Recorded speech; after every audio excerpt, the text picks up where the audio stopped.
నిజంగా చూడండి, ఒక కీమో చేయించుకునే పేషెంట్ ఉంటాడు. ఆ పేషెంట్కి వెళ్తే కీమోలు కొడతారు. ఎంతో 10 లక్షలు అవుద్దని కూడా ఖర్చు, ఉదాహరణ చెబుతున్నాను. కానీ దాని తర్వాత వాడు ఎప్పుడైతే అవుట్ సైడ్ ఎన్వైరన్మెంట్ ఎక్స్పోజ్ అవుతాడో, ఒక చిన్న ఫంగల్ ఇన్ఫెక్షన్ వచ్చినా ఆ ఫంగల్ ఇన్ఫెక్షన్ తగ్గడానికి 70-80 లక్షలు ఖర్చు అయినట్టు నేను బోల్డ్ మంది చూసాను.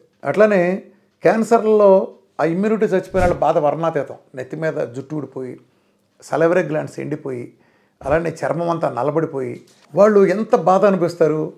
ఈ ఒక క్యాన్సర్ లాంటి పెద్ద రోగం వచ్చినప్పుడు మనం ఎంత ఇమ్యూనిటీ బలంగా ఉంటే మనం అంత ఇదిగా ఎదుర్కోగలం. ఇప్పుడు ఉదాహరణకి మన సైన్యం ఉంది. మన సైన్యానికి 2 కాళ్ళు నరికేసేసి యుద్ధానికి బయలుదేరండి బయలుదేరగలరా? అట్లా ఇమ్యూనిటీ చంపి మీరు ఏం చేయగలరు? అసలు శరీరంలో రోగాలు తగ్గించేది ఏంటి? మీ కాలు ఇరిగింది, మొక్కలైంది, ఆర్థోపెడిక్షన్ సర్జరీ చేసి మొక్కలు ఎక్కడికక్కడ కట్టుకడతారు.